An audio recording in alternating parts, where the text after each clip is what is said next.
All right, man, welcome back to the God-Centered Men's Recovery Show. I'm your host, Tim Holloway, and I'm glad to be back at you again. Hey, look, if you're new here, this is a show for Christian men inside of recovery who want to live an awesome, spirit-filled life. That is you. You stumbled on the right show. This is all about discipleship, and that is learning how to practice the principles that are inside the Bible and flesh them out in your daily life. Inside of your family, faith, fitness, and your finances to have a holistic life, the abundant life that God has called you to live. So we are in our last episode about the world and overcoming the world and the world systems. So we are going to wrap up this whole thing, and we are going to end it out with the main topic of being an overcomer. Now, this is attached to our identity. And if you've heard me speak before, you know that how I feel about identity. But this is the core truth. That we never rise up beyond what we believe ourselves to be. And what that means is that everything that we do and how we behave and the addictions and all the different stuff that we get involved in are related to how we perceive ourselves or how we understand who we are or who we are as a person. So that being said, this is why it's so important to read the Word and to really digest and accept as truth and reality the identity statements that are given inside of the Bible. What does God say about me? That is the primary question. Now, we know what the world says about us. We know what different things say about us. We know what our abuser said about us. We know what our parents said, and all these different things. But have we thoroughly considered our identity inside of Christ and what God thinks about us and what God said about us? And inside of the scriptures, you will find a host of identity statements, such as you are a child of the King, you are the light of the world, you are a son of God, you are an overcomer. And so this is the identity that we need to grasp and believe as true for that reality to begin to manifest inside of our lives. So, first of all, we are overcomers. That first entails that there is going to be a battle and a struggle, which we have already thoroughly talked about in the previous episodes, that you are going to be in opposition to the world and its systems and to the mindset and to the belief systems, paradigm, worldview of the world. And that is you are called to be an overcomer. I am called to be an overcomer. 1 John 5:4 says this, "Whosoever is born of God overcomes the world. And this is the victory that overcomes the world, even our faith." And so one of the main identities that we must accept is that of an overcomer. And that is, we look at our obstacles, we look at the situations that we have faced in life, and we say, I have triumphed victoriously over those. I am still here today. I'm in sound mental health, and I have gone through the fire, through the trouble, through all of these different things, through addiction, and I have come out to the other side, and now I'm going to take on an identity of an overcomer. And this is the reality of what we are to live in. Now, this doesn't mean that we don't face challenges. In fact, we do. Jesus said, in the world you will have tribulation, but be of good cheer. I have overcome the world. And so we are going to face difficulties, obstacles, and all of these different things, but we need to accept the reality that we are an overcomer and that we may have faced challenges, but we have beat challenges, and that we have looked at our challenges, at our mountain, at our giant, and say, you know what, we are going to face everything, and we're going to rise. And that this problem is not going to beat me, it's not going to destroy me, and the thing that has been designed to make me bitter is only going to make me better. And I'm going to triumph victoriously over this thing. And so what is the victory? It says, whoever is born of God overcomes the world. Okay? And so this is the victory that we have. And its key signifies to those who are born of God. And that is this concept of being formed and created again. It is to be spiritually reborn or converted or restored to a better, high, and more worthy state. So this is what it means to be born, to be formed and created again and restored to a better, higher, and more worthy state. Now, this is the reality of what has taken place inside of our lives. This is the truth, okay? And that there was this former state of man that in his fallen state is governed by fear. I just had a conversation with my wife this morning about this very topic. But the core problem inside of humanity is a fear-based nature that is driven and governed by insecurities and fears, okay? And this is the lower state of human nature, that we're governed and controlled by these things, by these insecurities and these fears. And so to be formed and created again is to take that core principle that is operating pretty much in all humanity, because all of us are born into this world of sin, fear, and insecurity, and shaped by the environment that we are put in. And so understanding this is that this idea of being born into something is that we are restored to a better condition and a higher and more worthy state. And what does that mean? That means that we come out of the nature that's fear-based and governed by insecurities, and we rise to a higher nature that's governed by faith and trust and reliance upon God. You see the two.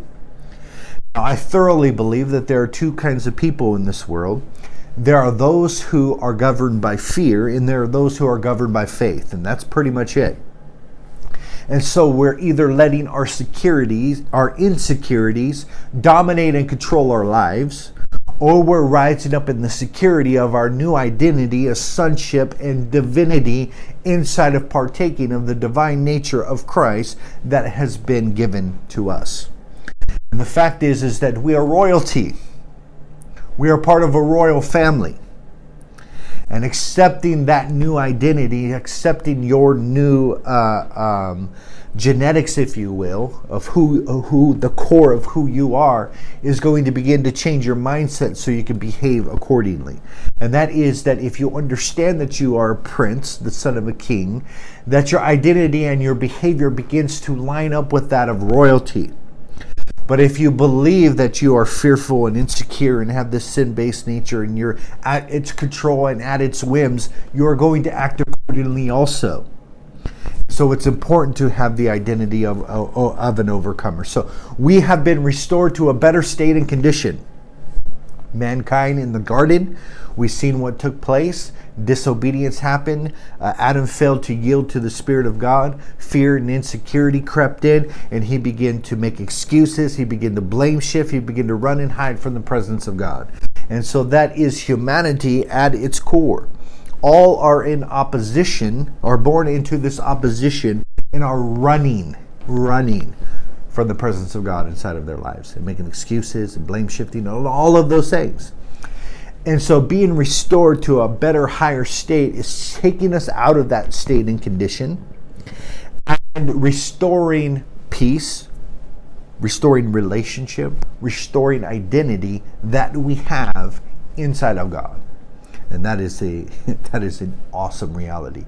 So who is those who begin to overcome the world and its system to take on this identity of an overcomer? But he that has been born of God, those who have been restored to a better, higher, and more worthy state. Powerful reality.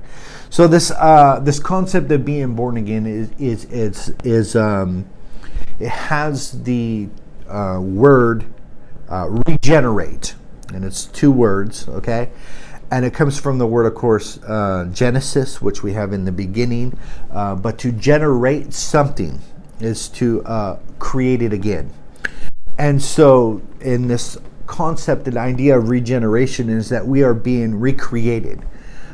And we are being spiritually born, okay? And restored to this higher state. So this brings with the idea of the ability to start over and to begin again. I think this is an important message for men to receive for multiple different reasons, but for the first and foremost reason is that you may have made a lot of mistakes, right? You have made maybe decisions that haven't been quite beneficial for your life. You might be suffering the consequences of those decisions. And the message comes to us that we have an opportunity to be reborn, to be spiritually alive, or to begin again, to start over. This could be the day that you start over inside of your family. And that is that you begin to yield to the Spirit of God. Today is the day that you could start over inside of your faith. And that is if that you have been spiritually inept and that you have fallen repeatedly and been in the state of weakness and prolonged infancy and all of these different things. You could start new today and step out of that. That is a powerful, encouraging message. So this whole idea that God started is to remake and to refashion and to recreate us into a higher and more worthy state. That is the powerful reality. So overcome. What is that? What is the identity of overcome? What does that actually mean? So to overcome something means that you have subdued it, you have conquered it, and you have prevailed against the thing, and that you have gotten the victory over that thing. So think about your addictions for a moment, whether that is pornography, drug addiction, alcoholism, and you say, you know what, I'm going to have the identity of an overcomer.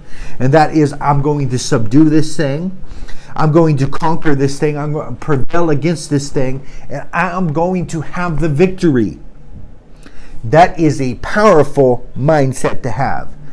And not only that, but to take that beyond addiction and say, you know what, I am going to begin to conquer my enemies inside of my family. And that is the things that are causing me to be a terrible father. I'm going to rise up against those things. The things that are causing me to be a terrible lover, I'm going to conquer and overcome those things. The things that are drawing me away of intimacy and communication, I'm going to begin to triumph victoriously over those things. And the things, most importantly, that keep me out of connection, to keep me out of alignment and integrity with God, that keeps my spiritual life in this state of weakness, I am going to conquer and overcome and triumph victoriously over these things. Remember, I've talked to you about in the past that inside of your family, faith, fitness, and finance, there is going to be resistance. And that is that we look at that resistance and you say, you know what? I'm not going to allow this resistance to beat me, okay? But I am going to subdue it. I'm going to conquer it. I'm going to overcome it because that is who I am. That is the core of my identity. And I'm going to rise to my true identity and I'm going to finally accept who I am. Now, this is an awesome reality. We think that sometimes facing reality and coming to our senses and understanding who we really are is somehow going to be a bad thing. But the reality is that it's something powerful and it's something good. It's something amazing. We don't really understand the reality of who we are. And once we begin to accept who we are, we begin to rise to that level. Okay?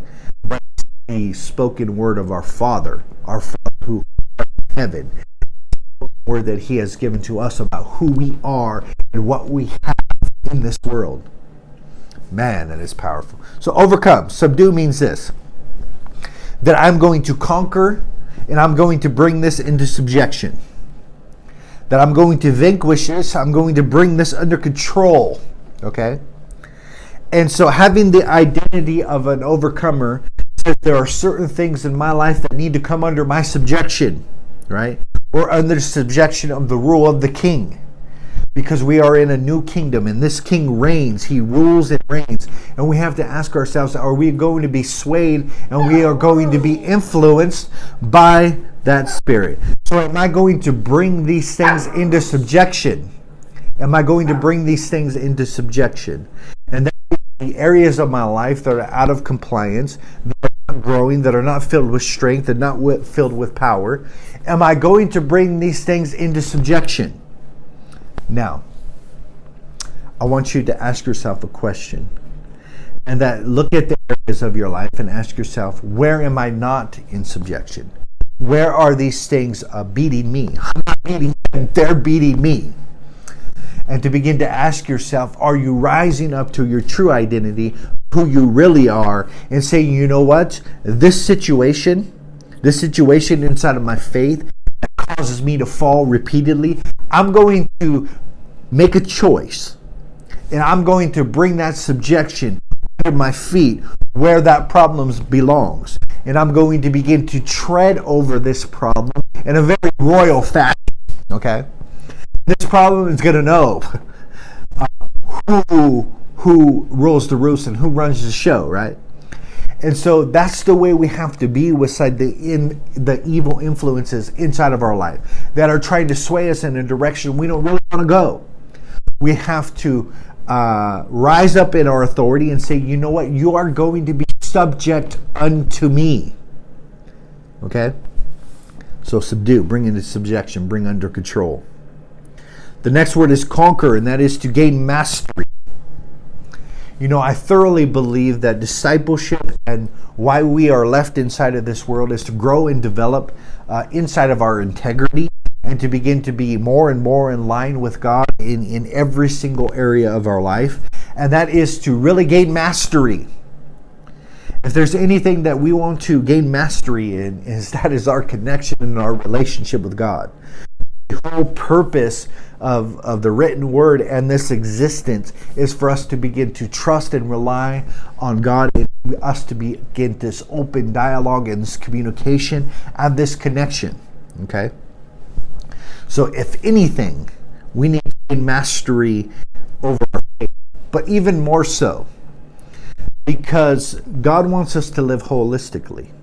And that is that the other areas of your life are just important. Now, love the Lord your God with all your heart. It's the foremost. Your faith should be what pioneers the other areas of your life and causes the other areas of your life to grow. I get that, okay? But taking that faith, taking that spiritual life to every single area of your life is keeping any growth holistically. And there has been way too many men who claim they are connected to God and that they have the love of Jesus, but manifested inside of their life. They haven't brought it to their family, they haven't brought it to their business, and they certainly haven't brought it to their self and their own personal health and mindset. Okay? So part of the loving the Lord your God with all your heart is supposed to transcend and to go into these different areas to love our neighbor as ourselves. So that is the outward world and our inside. So loving God is the source and the power that causes us to love ourselves, which causes us to love the world. In fact, the way the process goes is this: that according to our faith, be it unto us. And that is, we will prosper and be in health even as our soul prospers. And that is, as our spiritual life goes, so goes the other areas of our life. The way this manifests is this, is that we begin to experience the acceptance, the love, and the peace that God has for us. And we begin to get connected to the source. And that source is able to flow through us. And that is what we have experienced with God and through God, is what we are able to give to other people. And so the reality is, once we find that we are accepted, we are loved, and we are forgiven, we can begin to accept, love, and forgive. And the very power of what He does to us is the power that flows through us. And we can only really give other people what we are experiencing. And the reality is that we're going around hating people, hating ourselves. You can guarantee that is the reality and the experience that you are experiencing with God. You somehow believe that He hates you and wants to punish you. Therefore you hate and want to punish yourself. Therefore you hate others and want to punish them. Okay? So out of this abundance of this reality of our relationship is what flows through our life. What we try to do, though, is correct the outward behavior, not understanding the source that produces the behavior. And that is our connectionness, what we are experiencing with God, experiencing sonship and royalty and this positive identity and having everything flow through us. And we thoroughly believe that He loves us and He doesn't want to control us and He doesn't want to manipulate us. And so we take that spirit and that mindset to the world. And it is an awesome, awesome reality. So, conquer is to gain mastery. Overcome means to surround. And to prevail means to become effective and effectual. And lastly, victory means to gain mastery and success over a struggle, especially when against odds or difficulties or things that are stacked against you. So the reality is that we come into this world and we are shaped by its insecurities and fears, and the deck is stacked against us, okay? And so we all who have come to Christ are engaged in a hero's journey. And that is, we have very humble beginnings, very sad beginnings. And we begin this new start, this fresh revelation, right? And this illumination comes to our heart and to our mind, and we become spiritually born, okay? And what begins to happen is, now that we have become spiritually born, and then opposition begins to come, okay? This is the hero's journey. If you don't want to be a hero, don't go on this journey, right? This is the reality of what you're going to face, okay? A new identity where the hero begins to recognize who they are and who they were really called to be. And you know what? I'm going to rise up to that identity and I'm going to face my challenge. Every hero's journey has a challenge to be faced, right? And it is in that pit of brokenness where we're actually reborn, okay? It is the pain that we experience that gives us the power. It is the negative circumstances that we have come up against, and we say, you know what? I'm not going to allow these negative experiences to beat me, but I am going to beat them. So moving on, how does this flesh out? It's let me read the scripture again, just so we got it. For whoever is born of God overcomes the world. And this is the victory that overcomes the world, even our faith. And so this whole attachment to the mindset of victory, overcoming, is brought about because of our faith. So what does it mean to have faith? I'm glad you asked, because I'm going to talk about it. Have faith. That is a belief and a trust in the loyalty and the love of God. And the only way we can really believe that is if we experience that. And that is that we get in connection and alignment with God, and we begin to experience how loving He really is and how faithful He really is to us. We get to experience the reality of that, so we can come to the conclusion, first, God is love and He's very loving to me, and God is faithful and He's very loyal, okay? And so these two core beliefs are what our faith hinges on. If God is not loyal in any fashion, right, and He goes by the whims of our behavior, and 1 minute He loves us and 1 minute He doesn't, right, then we are in this direct contradiction to real faith. So, faith is to put credit in. Faith is a very monetary term, and it has to do with finances. But it's basically saying, you know what, I'm going to give that person credit. But even more so is this idea of making a deposit, and that is to entrust. Think about it in financial terms, that if you entrust somebody with your estate, what are you doing? You're placing your state into the hands of another person. You see how this is a financial term. And this is what is supposed to be the reality spiritually inside of our faith. That we take who we are and we place it in the hands of somebody else. It's much like making a deposit. And you're saying, with this substance, money, I'm going to go to the bank and I'm going to entrust this thing to them. I'm going to make a deposit, and this is going to be under their care, under their supervision at this location. Okay? This is what true and real faith is. That I am going to believe, trust in the loyalty and the love and the goodness of God. That I'm going to rely on that, not only so, but I'm going to put credit inside of it, and I'm going to entrust them inside of this, and that they're going to be responsible for the safety and the care and the provision of this. This is the real faith that overcomes the world. That we are going to commit. See, the whole idea of commit is this. I'm going to put this thing into your charge, and I'm going to commit this to you. In regards that I fully trust you, that you are going to keep this safe. Okay? Now we are talking about the soul. We are talking about the core identity of who we are. And saying, I'm going to have faith. I'm going to commit this. I'm going to entrust this into your hands. Okay? And that is the true faith and the victory that overcomes the world. So, understanding this, that whenever the Bible says by or through, it's talking about the agency and the means of. And that is from point A to point B, there is a channel. And for that channel, you have to go through it to get to the other side. Okay? So through, by the ways and the means of faith. It is this trust and this reliance. Okay? It is the committing of our lives. This is the channel, and this is the ways and the means. It's through faith,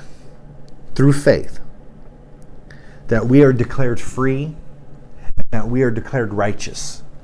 And when you think of righteousness, I want you to think of everything as it should be, and that is that I'm okay. Because mankind is in a struggle, and the struggle is am I okay? Am I okay? And mankind wants to be okay, but they're in a struggle to be okay. And what that means is that they are on all these different sources to try to make them feel okay. And the world is offering all these different things. It says that, well, if you take this, you'll be okay. If you take this substance, you'll be okay. If you take this pill, if you take whatever, and all of these different things, then you'll finally be okay. The reality is that you never really find what you're looking for. And that you begin to struggle and you begin to try, but you never really find what you are looking for. So, through faith, a person is declared to be okay and free. And people receive the promise of the Spirit through faith. And we are saved through faith. And we inherit the promises and all of these different things.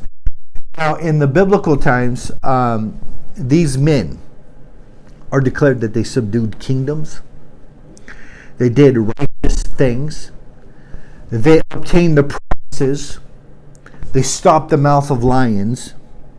They quenched the violence and escaped the edge of the sword. And in their weakness, they were made strong. And they did all these great and awesome things by the agency of faith. That is a powerful reality. So I'm going to close with these thoughts, and that is this. Matthew 13:39 says, talking about the wheat and the tares, and that is the true and the false. It says this, and the enemy that sowed them is the devil, and the harvest is the end of the world, and the reapers are the angels. So inside of that parable, if you've read it before, a man sowed wheat into his fields, and then noticed that there were tares present. And that is, there were things that looked just like wheat, but they weren't. Okay? And in reality, they were not. They were counterfeits. And Jesus says this, that the enemy has done that. That this is taking place. Okay? And the harvest is the end of the world. Now, I want you to really understand this, that Jesus is not coming back to destroy the earth. Okay? There will be a new heaven and a new earth. But the reality is that he's coming back to put an end to the world and its systems. Okay? That are in a collision course to bring a lot of pain and a lot of devastation. And the harvest is the end of this world, not the earth, the cosmos. And that is the world system and its religion and its entertainment and its structure and its politics, and everything that we're talking about inside the world system is eroding, and it's coming to an end. And the harvest is the end. The harvest is the season to gather. And that is the end of the world and the cosmos and everything crumbling and falling down is actually the harvest and the reaping of things that have been sown. So the world is passing away. All the corrupt systems are going to be falling apart. It's important to understand that, because we hold credit. And what we do, same thing with faith, right? We either hold credit inside the world and its systems, or we hold credit inside of God. And that is, we deem them as trustworthy and reliable. And so it's important to understand that the world and everything involved in it is on a shaky ground. And it is going to fall apart. And it is passing away. 1 John says this, 2:17. And the world passes away, and the lust thereof. But he that doeth the will of God will abide forever. Man, that is an awesome reality. My final thought is this, and it's the most important thought. I saved the best for last, okay? Revelations 11:15. The seventh angel sounded, and there were great voices in heaven, saying, the kingdoms of this world have become the kingdoms of our Lord and of his Christ, and he shall reign forever and ever. So, all of this stuff that I'm talking to you about is going to come to an ultimate conclusion, that the kingdoms of this world, the cosmos, the religion, the politics, the entertainment, and all of this stuff that we consider the world is going to deteriorate, break, and fall apart, and is going to be destroyed. And the kingdoms, the cosmos of this world, shall be the kingdoms of our Lord and of our Christ. Ever and ever. Most important in all of this is that he begins to rule and reign inside of our hearts. Because this is what sets us up, and this is what prepares us to rule and reign inside of the future. You can guarantee if he's not ruling and reigning inside of your heart, that there's no such thing in a future day. All right, brothers. I enjoyed this conversation. I hope you enjoyed it. I'm really excited about the next one. All right. Peace.